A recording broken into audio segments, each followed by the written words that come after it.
Այդ թեզը այս վերջի 7 տարին իրենք ասում են նոր չի, այսինքն պատերազմից առաջ էլ, հետո էլ այդ թեզը փորձել են պիտակ սարքել ազգային պատկանելիությունը եւ կպցնել մեր ճակատին, վիրավորելով եւ դա հիմնականում մարդկանց վախերի վրա աշխատելու մեթոդ է, եւ մարդիկ քանի որ ունեն օբյեկտիվ նաեւ ինչ որ չափով պատմական վախեր տվյալ երկու պետություններից, բնականաբար այդ երկու պետությունները պետք է շահարկեն, այստեղ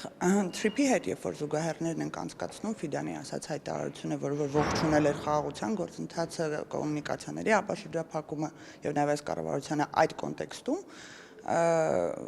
մեկ կարևոր համեմատական ուղղակի անցկացնենք ու հասկանանք Լևոն Քոչարյանը ինչքանով է ազնիվ այս առումով։ Մենք Հայաստանում ներդրումային ընկերություն հիմնելու համար